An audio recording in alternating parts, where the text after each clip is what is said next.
एक गांव में पुष्पा नाम की बूढ़ी औरत रहती थी, जो अपनी बच्ची को लेकर काफ़ी दिनों से बहुत ज़्यादा परेशान थी और वो इधर उधर दिखवाकर बहुत ज़्यादा थक चुकी थी।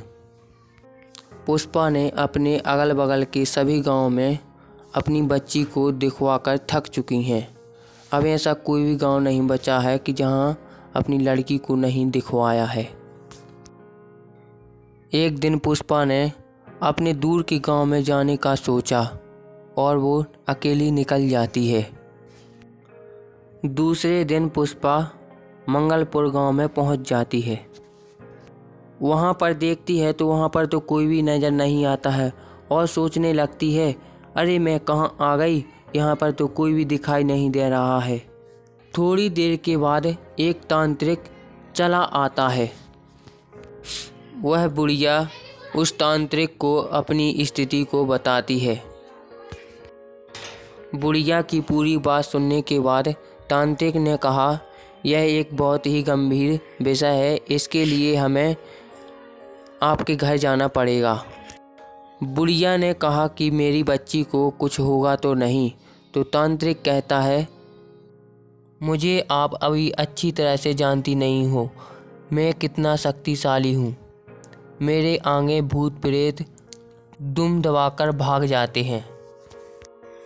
तो बुढ़िया कहती है कि आप मेरे घर चलिए।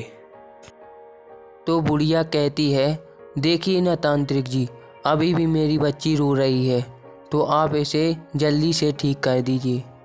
तो तांत्रिक कहते हैं, आप बिल्कुल भी टेंशन ना लो, मैंने देख लिया है इसको क्या हुआ है। तो बुढ़िया कहती है, मुझे भी बताइए ना कि मेरी बच्ची को क्या हुआ है।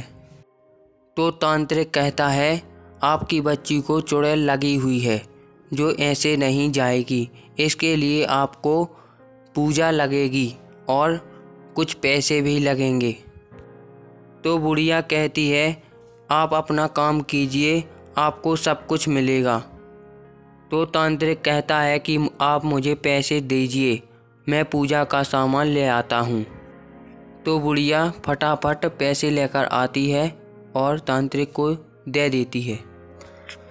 तो वह तांत्रिक पैसे लेकर जाने लगता है।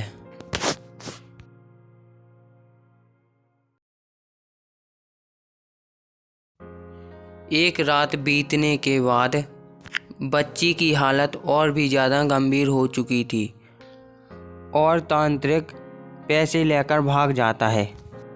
तो बुढ़िया कहती है, हे भगवान, ये मेरे साथ क्या हो रहा है, अब आप ही बचा सकते हो मेरी बच्ची को। तो बुढ़िया ने दुनिया के चक्करों को छोड़कर अब बालाजी के यहाँ जाना सोचा।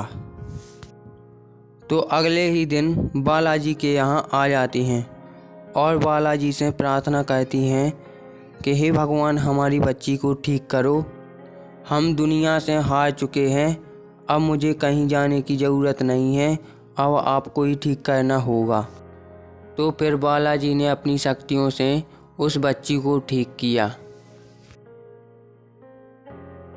तो दोस्तों, आप लोगों ने यह कहानी से क्या सीखा कि कितना भी बड़ा दुख क्यों ना आ जाए, अपने बालाजी का विश्वास कभी नहीं छोड़ना चाहिए।